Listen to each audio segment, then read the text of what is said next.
اگر آپ نے ابھی تک ہمارا چینل سبسکرائب نہیں کیا تو ابھی سبسکرائب کریں اور بیل آئیکن کو کلک کر کے ہماری لیٹسٹ ویڈیوز کے بارے میں اپڈیٹ جانیں۔ نحمده ونصلي على رسوله الكريم اما بعد فاعوذ بالله من الشيطان الرجيم بسم الله الرحمن الرحيم قال الله تعالى في القرآن المجيد والفرقان الحميد واعتصموا بحبل الله جميعا ولا تفرقوا صدق الله العظيم وصدق رسوله النبي الأمين الكريم ونحن على ذلك لمن الشاهدين والشاكرين والحمد لله رب العالمين۔ محترم عزیزان ملت اسلامیہ، السلام علیکم ورحمۃ اللہ وبرکاتہ۔ خطبہ مسنونہ کے بعد سورہ آل عمران کی 103ویں آیت پڑھنے کا شرف حاصل ہوا۔ اس کا ترجمہ و تشریح کرنے سے قبل آئیے ہم اور آپ مل کر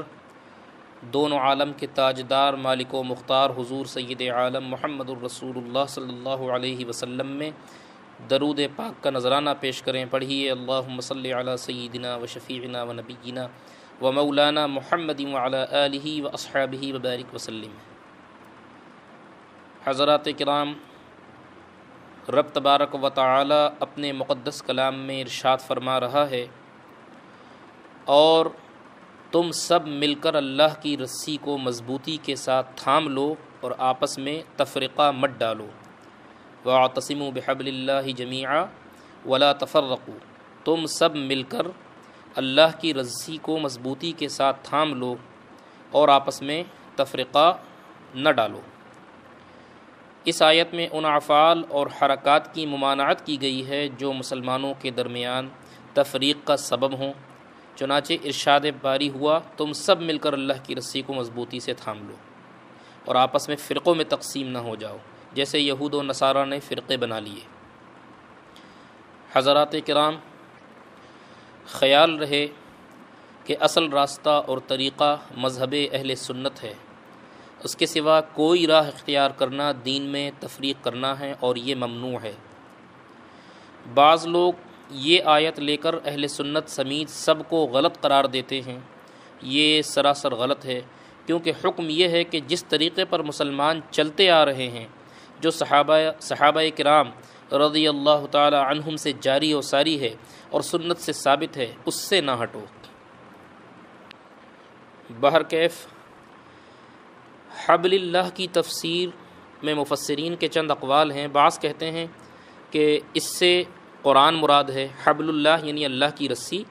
تو بعض مفسرین فرماتے ہیں کہ اس سے قرآن مراد ہے۔ چنانچہ مسلم شریف میں ہے کہ قرآن پاک حبل اللہ ہے، جس نے اس کی پیروی کی وہ ہدایت پر ہے اور جس نے اسے چھوڑا وہ گمراہی پر ہے۔ حضرت عبداللہ ابن مسعود رضی اللہ عنہ نے فرمایا کہ حبل اللہ سے جماعت مراد ہے، اور فرمایا کہ تم جماعت کو لازم کر لو کہ وہ حبل اللہ ہے جس کو مضبوطی سے تھامنے کا حکم دیا گیا۔ اب جماعت سے مراد مسلمانوں کی اکثریت ہے، یہ نہیں کہ 3 آدمی مل کر جماعت المسلمین نام رکھ لیں اور بولیں کہ قرآن نے ہماری ٹولی میں داخل ہونے کا حکم دیا ہے۔ اگر ایسا ہی حکم ہے تو پھر کل کوئی اپنا نام رسول رکھ کر بولے گا کہ قرآن نے جہاں بھی رسول کی اطاعت کا حکم دیا اس سے مراد میری ذات ہے، معاذ اللہ، لہٰذا میری اطاعت کرو۔ اعوذ باللہ من الجہل الجاہلین، میں جاہلوں کی جہالت سے اللہ تعالیٰ کی پناہ مانگتا ہوں۔ بہرکیف اس آیت کے پڑھنے کا مقصد یہ ہے کہ قرآن اور حدیث نے ہمارے سامنے جو احکام شرع بیان کیے ہیں، ہمیں اس کی روشنی میں اپنی زندگی کو گزارنا ہے اور اس کے مطابق اپنے آپ کو ڈھالنا ہے۔ چنانچہ جیسا کہ آپ اور ہم جانتے ہیں کہ اس وقت ہندوستان میں لاک ڈاؤن چل رہا ہے اور رمضان المبارک کا مہینہ بھی جاری ہے، تو اب اس لاک ڈاؤن کی وجہ سے آنے والا جو جمعہ، جو کہ جمعۃ الوداع ہے، اور جمعۃ الوداع کی بڑی فضیلتیں احادیث کریمہ میں آئی ہیں، اور اسی طریقے سے عید بھی ہمارے سامنے آ رہی ہے، تو ہم اس میں اس لاک ڈاؤن کی وجہ سے جمعۃ الوداع اور عید کے لیے کیا کریں، اور جمعۃ الوداع اور نماز عید کی فضیلت و ثواب کیسے پائیں۔ تو اس تعلق سے استاذ گرامی حضرت علامہ سراج الفقہا مفتی نظام الدین صاحب قبلہ نے جامع اشرفیہ مبارک پور سے ایک فتویٰ جاری فرمایا ہے، میں اس کی تفصیل اور اس کی تشریح آپ حضرات کے سامنے پیش کرتا ہوں۔ اللہ کے پیارے رسول صلی اللہ علیہ وسلم ایک غزوہ سے واپس ہوتے وقت جب مدینہ منورہ کے قریب آ گئے تو صحابہ سے خطاب کر کے فرمایا، مدینہ شریف میں کچھ ایسے لوگ بھی مقیم ہیں کہ تم لوگ جہاں جہاں بھی گئے وہ لوگ ہر جگہ نیت عبادت اور ثواب عبادت میں تمہارے ساتھ تھے۔ صحابہ کرام نے عرض کی، یا رسول اللہ، وہ لوگ تو مدینے میں ہیں، ہمارے ساتھ شریک عبادت کیسے ہو گئے؟ یعنی صحابہ کے تعجب کرنے کا مطلب یہ تھا کہ ہم تو یا رسول اللہ ہم آپ کے ساتھ جہاد میں شریک ہوئے، اور وہ لوگ جو مدینے میں ہیں وہ کیسے ثواب میں ہمارے ساتھ شریک ہو گئے، کیسے وہ ہمارے برابری پر آ گئے؟ تو سرکار علیہ السلام نے فرمایا، وَهُمْ بِالْمَدِينَةِ حَبَسَهُمُ الْعُذْرُ، ہاں وہ لوگ مدینے میں ہیں، انہیں تمہارے ساتھ آنے سے عذر نے روکے رکھا۔ یعنی اے میرے صحابہ، وہ لوگ مدینے میں ضرور مقیم رہے لیکن وہ تمہارے ساتھ عذر شرعی کی وجہ سے آ نہ سکے، لیکن ان کی نیت جو تھی وہ آنے کی تھی، تو چونکہ نیت پر ہی سارا عمل کا دار و مدار ہے، اسی لیے اللہ تبارک و تعالی نے نیت عبادت اور ثواب عبادت میں انہیں تمہارے شریک کر دیا۔ اس سے یہ معلوم ہوا کہ دل میں نیت عبادت ہو مگر عذر کی وجہ سے اگر وہ عبادت نہ کر سکے تو عبادت کا ثواب ضرور پائے گا۔ عمدۃ القاری شرح بخاری میں ہے، اس حدیث سے معلوم ہوا کہ جو شخص عذر کی وجہ سے نیکیوں کے کام نہ کر سکے حالانکہ اس کی نیت کرنے کی ہے تو اس کے لیے ان نیکیوں کا ثواب لکھا جائے گا، جیسا کہ ایک شخص کی آنکھ لگ گئی، اس وجہ سے وہ صلاۃ اللیل نہ پڑھ سکا، تہجد کی نماز نہ پڑھ سکا، نیند آ گئی، تو سرکار علیہ السلام نے فرمایا، یکتب لہ اجر صلاتہ وکان نومہ صدقۃ علیہ، اس کے لیے نماز کا ثواب لکھا جائے گا اور اس کی نیند اس پر اللہ کا صدقہ ہے۔ بتائیے کتنا بہترین مذہب ہمارا مذہب اسلام ہے کہ نیت اگر اچھی ہے تو نیت کے مطابق اللہ تبارک و تعالی ثواب بھی عطا فرما رہا ہے۔ نیند لگ گئی ہے، نماز صلاۃ اللیل پڑھی نہیں ہے، لیکن اللہ تعالی نے نیت کی بنیاد پر نیند کو بھی ہمارے لیے صدقہ بنا دیا۔ اسی طریقے سے کرمانی شرح بخاری میں ہے کہ فیہ دلیل علی ان المعذور لہ ثواب الفعل اذا ترکہ للعذر، یہ حدیث اس بات کی دلیل ہے کہ معذور عذر کی وجہ سے عبادت نہ کر سکے تو اسے عبادت کا ثواب ملے گا۔ آپ اس سال کرونا وائرس اور لاک ڈاؤن کے عذر کی وجہ سے جمعۃ الوداع اور عید کی جماعت میں حاضر نہیں ہو پا رہے ہیں، مگر خدائے کریم کے کرم کی بارش سے آپ فیضیاب ضرور ہوں گے۔ جمعۃ الوداع کی فضیلت اور ثواب سے آپ محروم نہیں ہوں گے، لہٰذا اس کا مسئلہ یہی ہے کہ جمعہ کے بعد آپ حضرات تنہا ظہر کی فرض نماز اور سنتیں گھر میں پڑھیں، آپ کو ان نمازوں کا ثواب بھی ملے گا، ساتھ ہی عذر کی وجہ سے آپ کو جمعۃ الوداع کی جماعت میں حاضری کی بھی فضیلت حاصل ہوگی، اور اجر و ثواب آپ کو ویسا ہی ملے گا جیسا کہ آپ جمعۃ الوداع مسجد میں اگر پڑھتے تو جو ثواب آپ کو وہاں ملتا وہی ثواب آپ کو یہاں بھی ملے گا۔ کیونکہ آپ کے پاس یہاں پر ایک عذر شرعی ہے اور اس عذر شرعی کی وجہ سے آپ مسجد جانے سے قاصر ہیں۔ جیسا کہ سرکار علیہ الصلاۃ والسلام کی بشارت ہے، نماز تو وہی مقبول بارگاہ ہوتی ہے جو شریعت کی ہدایت کے مطابق ہو، اور جمعہ کے بدلے جو ظہر پڑھی جاتی ہے اس کے بارے میں شریعت کی ہدایت یہی ہے کہ تنہا پڑھیں، جماعت سے نہیں۔ آخر جب شریعت طاہرہ اس پر راضی ہے کہ ہم تنہا نماز پڑھیں تو ہم کو بھی اسی پر راضی ہونا چاہیے، ہمیں تو حکم بجا لانے سے مطلب ہے، باقی اس کی حکمت اور راز صاحب شریعت کو معلوم ہے۔ حضرات کرام، اس حدیث سے ہمیں اور اس وضاحت سے ہمیں یہ صاف طور پر پتہ چل گیا کہ جمعۃ الوداع جو کہ آنے والا جمعہ ہے، ہمیں اس میں نماز بالکل اسی طریقے سے جیسا کہ ہم پورے رمضان شریف میں کرتے آ رہے ہیں، اور جب سے لاک ڈاؤن شروع ہوا ہے جب سے ہم جو یہ کرتے چلے آ رہے ہیں، ہمیں وہی کرنا ہے کہ جو جتنے 4 یا 5 لوگوں کی اجازت دی گئی ہے مسجد میں نماز کی، تو وہ 4 یا 5 لوگ جس میں امام، مؤذن اور مسجد کے خادم وغیرہ، یہ جمعے کی نماز 5 لوگ مسجد میں پڑھ لیں، اور جب یہ نماز ہو جائے گی تو پھر باقی کے لوگ اس نماز کے ہو جانے کے بعد اپنی اپنی ظہر کی نماز تنہا تنہا اپنے اپنے گھروں میں پڑھیں گے۔ اسی طریقے سے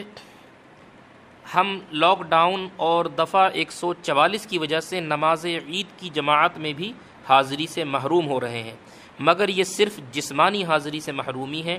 کیونکہ نیت حاضری کی وجہ سے ہم عند اللہ وہاں حاضر ہیں۔ یعنی جسمانی طور پر اگرچہ ہم عیدگاہ جانے سے قاصر ہیں یا جامع مسجد اور دیگر مساجد جانے سے قاصر ہیں، لیکن ہماری نیت اچھی ہے، ہماری نیت تو یہی ہے کہ ہم حاضر ہوں، تو ہم عند اللہ وہاں حاضر ہیں، اور ہمیں وہاں کی حاضری جماعت کا ثواب بھی پورا مل رہا ہے۔ اب اس کے ساتھ ہم گھر میں بھی نماز عید کے بعد کچھ عبادت کر لیں تو ہمارا ثواب انشاءاللہ دوبالا ہو جائے گا۔ یعنی جس طریقے سے آپ کو جمعے کے تعلق سے بتایا، اسی طریقے سے نماز عید کے لیے بھی یہی کرنا ہے کہ جو 4 یا 5 لوگوں کی اجازت ہے تو وہ 4 یا 5 مسجد کے جو ذمہ داران ہیں، امام، مؤذن وغیرہ، وہ مسجد میں نماز عید ادا کریں گے، اور اس کے ساتھ گھر میں بھی نماز عید کے بعد کچھ عبادت کر لیں تو ہمارا ثواب انشاءاللہ دوبالا ہو جائے گا۔ در مختار اور بہار شریعت میں ہے کہ نماز عید کے بعد 4 رکعت نفل نماز گھر میں پڑھنا مستحب ہے۔ یوں بھی چاشت کے وقت میں 4 رکعت نماز پڑھنے کی احادیث نبویہ میں بڑی فضیلت آئی ہے، لہٰذا نماز عید کے بعد یہ 4 رکعت ہم لوگ اپنے اپنے گھروں میں اہل خانہ کے ساتھ ضرور پڑھ لیں۔ گھر میں کوئی امام ہو تو مختصر جماعت کر سکتے ہیں، ورنہ تنہا تنہا پڑھیں کہ شریعت کو یہ نماز تنہا تنہا محبوب ہے۔ تو نماز عید آپ اگر مسجد میں جا کر نہیں پڑھ سکتے، مجبوری کی وجہ سے، یہ عذر ہے، لاک ڈاؤن ہے، دفعہ 144 ہے، تو آپ لوگ اپنے اپنے گھروں میں 4 رکعت نفل نماز ادا کر لیں۔ اگر کوئی امام بننے کے لائق ہو، کوئی آپ کے گھر میں 3-4 لوگ ہیں اور امامت کر سکتا ہو تو وہ امامت کر لے مختصراً، اور نہیں تو تنہا تنہا یہ 4 رکعت نفل نماز ادا کر لیں، تو آپ کو ثواب وہی ملے گا جو آپ کو نماز عید ادا کرنے کا ثواب ملتا، وہی ثواب آپ کو یہاں بھی ملے گا۔ یہ بھی اختیار ہے کہ آپ گھر میں 2 ہی رکعت پڑھ لیں، یعنی اگر 4 نہیں پڑھیں، 2 ہی پڑھنا چاہیں تو بھی 2 ہی رکعت پڑھیں، نفل پڑھیں، لیکن یہ آپ ذہن میں رکھیں کہ یہ جو نماز آپ پڑھیں گے یہ نفل نماز ہوگی، یہ عید کی نماز اس کو شمار نہیں کیا جائے گا۔ یہ نہیں سمجھیں کہ ہم عید کی جو نماز جس طریقے سے ہوتی ہے ہم وہ اپنے گھروں میں کر رہے ہیں، عید کی نماز گھر میں نہیں ہو سکتی، یہ آپ گھر میں 2 رکعت پڑھ لیں یا 4 رکعت پڑھ لیں تو یہ بھی جو ہے مستحب ہے، مگر 4 رکعت کی فضیلت 2 رکعت سے بہرحال زیادہ ہوگی، تو اس لیے اگر 4 رکعت پڑھ لیں تو یہ زیادہ بہتر ہے۔ جو تفصیل آپ کو اس سے پہلے بیان کی گئی اس کے مطابق آپ جماعت سے بھی پڑھ سکتے ہیں یا تنہا تنہا بھی پڑھ سکتے ہیں۔ اور نماز عید کے بعد میں جو یہ نفل پڑھنے کے بارے میں آپ حضرات کو کہا گیا کہ جو 4 یا 5 لوگوں کی اجازت ہے تو وہ 4-5 لوگ، وہ جماعت، وہ نماز عید مسجد میں پوری ہو جانے کے بعد یہ 4 رکعت نفل یا 2 رکعت نفل پڑھنا ہے۔ اس کی وجہ یہ ہے کہ حدیث میں ہے کہ رسول اللہ صلی اللہ علیہ وسلم نماز عید سے پہلے عید گاہ میں کوئی نماز نہیں پڑھتے تھے، جب اپنے گھر واپس آ جاتے تو 2 رکعت نماز پڑھتے۔ یہ حدیث سنن ابن ماجہ میں صحابی رسول حضرت ابو سعید خدری رضی اللہ عنہ سے مروی ہے، اور ایسا ہی فتح القدیر میں بھی ہے۔ اس طرح اس سال آپ کو سرکار علیہ الصلاۃ والسلام کی اس نماز پر عمل کرنے کی سعادت مل رہی ہے، اور یہ سعادت بھی بہت ہے۔ ہاں، سلام پھیرنے کے بعد دونوں صورتوں میں 34 بار اللہ اکبر ضرور پڑھیے۔ ایک تو اس وجہ سے کہ حدیث نبوی میں اس کی فضیلت آئی ہے، اور دوسرے اس وجہ سے کہ عید کی نماز میں ہر رکعت میں 3 بار اللہ اکبر پڑھنے کا حکم ہے، جس سے مقصود اللہ تعالیٰ کی بڑائی کا اظہار کرنا ہے۔ آپ اس بڑائی کا اظہار اپنے گھر میں اس طرح سے کیجئے کہ سلام پھیرنے کے بعد 34 بار اللہ اکبر پڑھ لیجئے، اور نیت یوں کیجئے کہ نیت کی میں نے 4 رکعت یا نیت کی میں نے 2 رکعت نماز نفل کی اللہ کے لیے۔ منہ سے بولنا ضروری بھی نہیں ہے، آپ صرف یہ سوچ لیں ذہن میں تو بھی نیت ہو جائے گی، اس لیے کہ نیت دل کے ارادے کو کہتے ہیں، دل کے اس پکے ارادے کو کہتے ہیں۔ تو منہ سے بولنا ضروری نہیں، دل میں اس کا پکا ارادہ بھی کافی ہے۔ اس نماز میں 6 زائد تکبیریں نہ کہیں، جیسا کہ آپ کو بتایا کہ یہ نماز عید کی نماز نہیں ہوگی بلکہ یہ نفل نماز ہوگی، لیکن فضیلت میں اور ثواب میں آپ کو وہی فضیلت اور ثواب آپ کو وہی ملے گا جو آپ عید کی نماز ادا کرتے۔ تو اس نماز میں 6 زائد تکبیریں نہ کہی جائیں گی۔ ہاں، سلام کے بعد 34 بار اللہ اکبر پڑھیں۔ اس نماز کے بعد خطبہ بھی نہیں ہے، البتہ نماز کے بعد گھر والوں کو دین کی ضروری باتیں بتائیں اور نماز کے بعد دعا ضرور کریں۔ ایک سب سے آخری چیز وہ یہ ہے کہ عید بہت ہی سادہ طریقے سے منائیں، انتہائی سادگی کے ساتھ عید منائیں، کیونکہ عید منانے کا حکم ہے تو عید تو منانا ہے لیکن سادگی سے منانا ہے۔ دھلے ہوئے صاف ستھرے کپڑوں کو کافی سمجھیں، محتاجوں کی حاجت روائی کریں، خاص کر پڑوسیوں کی دلجوئی کریں، کہیں بھی بھیڑ بھاڑ لگانے سے بچیں۔ تو حضرات کرام، یہ اس